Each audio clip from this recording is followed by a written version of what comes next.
expand your list, here are a few ideas to expand your list in the future. You're always wanting to increase the size of your PCSOI list. And the reason for that is you're going to get more repeat referrals. However, remember, be very particular about who goes on.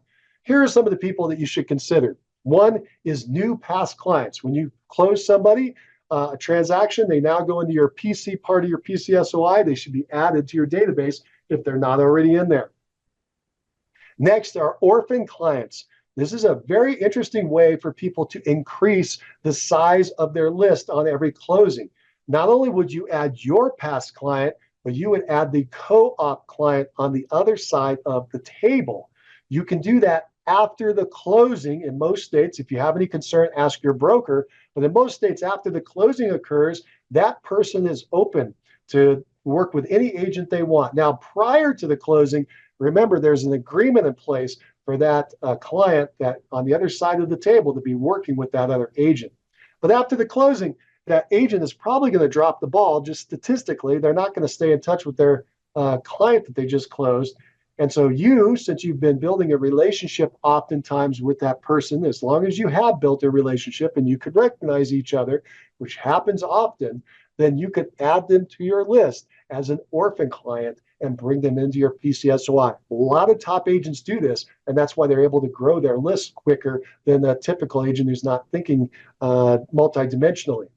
All right, you can also adopt a retiring agent's book of business and offer a referral fee for the first 3 years.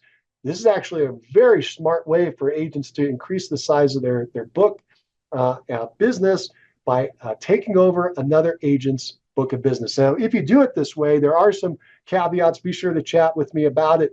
But basically, you're going to have that other agent introduce you to their people.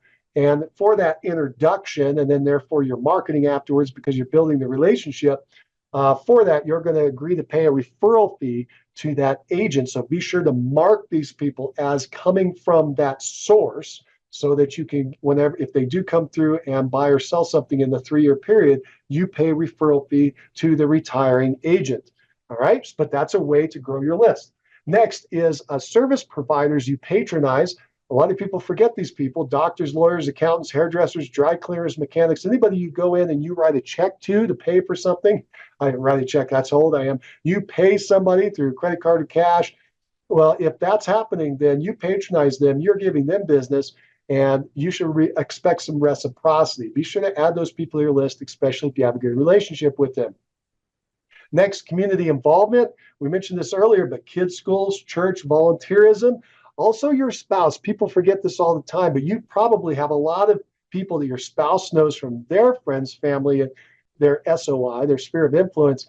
And a lot of those people you know too, and you could add them to your list, growing your list out. Next, your children, grandchildren's friends, and not necessarily their, well, it depends on if they're adults or not.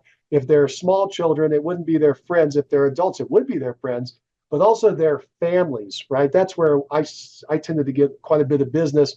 Was say I was going out as a parent of a baseball team. My kid was playing baseball, and I've talked to the other parents whose kids are playing baseball, and you create connections. And I did a lot of business with those folks. So be sure that you're adding those kind of people to your list. Anybody you have a good connection with. So sports teams, activities, school functions, etc. You know, the average person knows at least 250 people. It's hard to believe until you actually start writing it down. So be sure to think about how you can expand this list as you're going along, because it will expand your business. I hope that's been helpful, and we'll see you in the next section.